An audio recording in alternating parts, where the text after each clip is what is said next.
I offer my obeisances time and again unto Sri Guru, Sri Gaurachandra, Srimati Radhika, her associates, and her holy abode Sri Vrindavan, and unto Sri Krishna, his devotees, and the devotees of his devotees.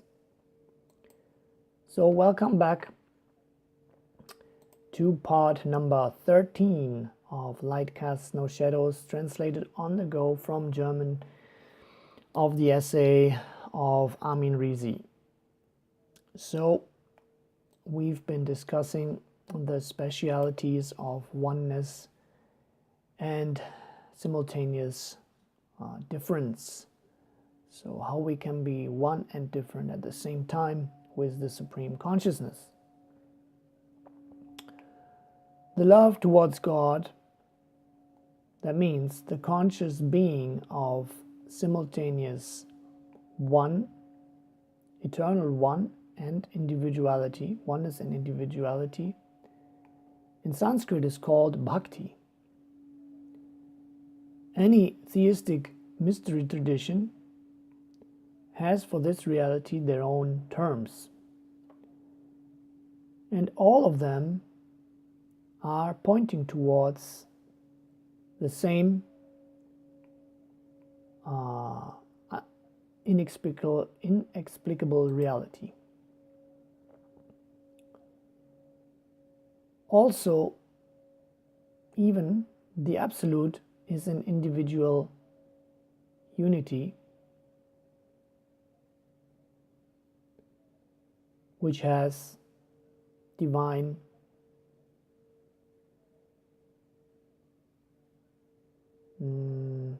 duality. But that's not material duality, it's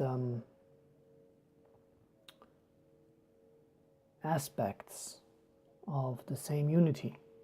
Otherwise, God did not have dynamic creative power.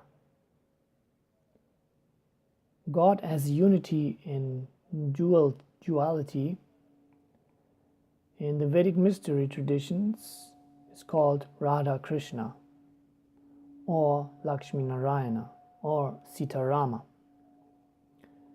But especially Radha Krishna are the expression of boundless, all-pervading love.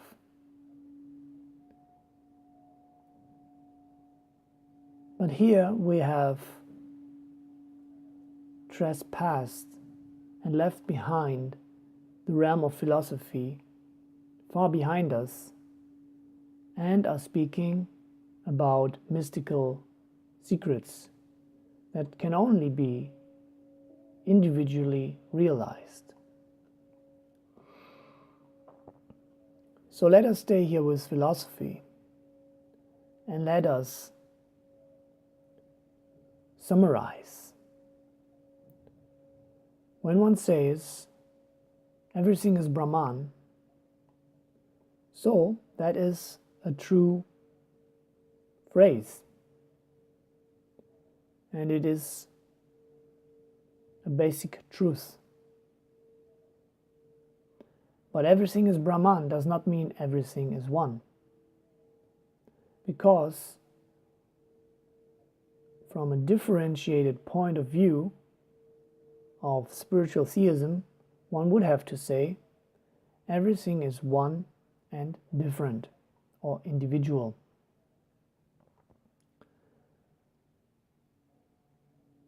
The deciding point is the realization that God is not just energy, but an absolute individual. And that is why God has consciousness, will, love, mercy, etc. And He is that will, that love, that mercy.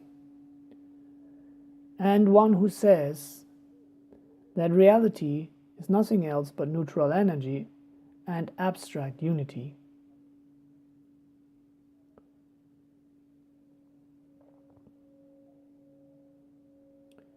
he is also saying, from that perspective, there is no God, only the Absolute, that which is without consciousness, without will, and without love. From the point of view of spiritual theism, one is not supposed to easily say everything is God without differentiation. But one has to say God is everything, but everything is not God.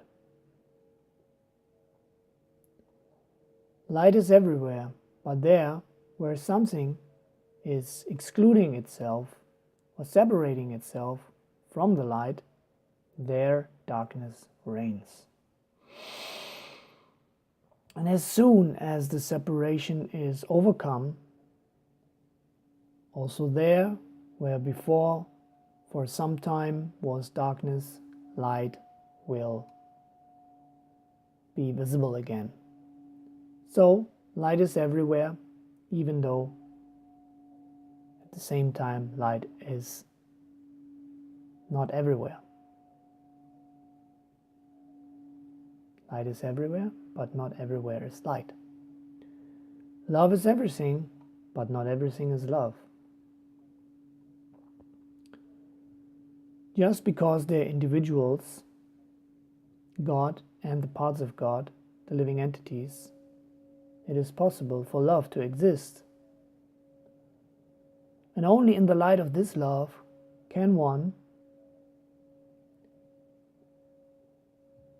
explain everything that is, even the negative and the godless, in a context of that makes sense and is full of light.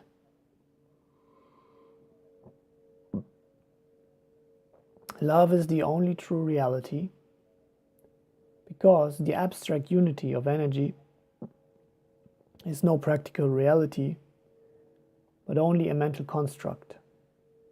Just as the belief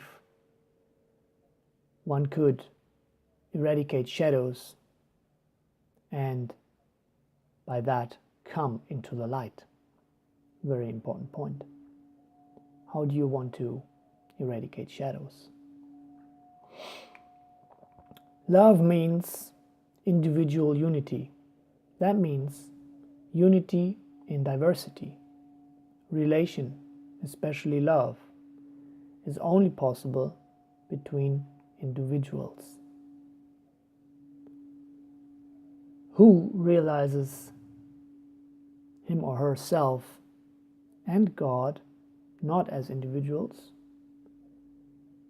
will fall prey to a Luciferian ego justification and is then forced to follow atheistic pragmatic guidelines, which in the last consequence are godless and therefore also loveless. So we're talking here actually about being or not being of ourselves, and because it is so widely spread, these misconceptions, that is also about the beingness of us all as humanity, because this affects the whole course of the spaceship called Mother Earth, the consciousness of us all. So what is God's will? Cannot everyone claim that what he does or she does is God's will? Did not many holy wars and crusades claim that God wants it so? Also, theism is a step from which you can go upward or downward. And who is using the concept of God for worldly power claims, misuses it in that way, is definitely going down. That is one of the big problems of the so-called monotheism. So thank you again for tuning in for part number 13 of Light Casts No Shadows. Looking forward to see you in part number 14, which probably is the last part. And please join the discussion, questions, answers. If you like, please click the thumbs up button, and for the benefit of all, share the video if you care. May the Om Love be with you. Jai Radhe Shyam.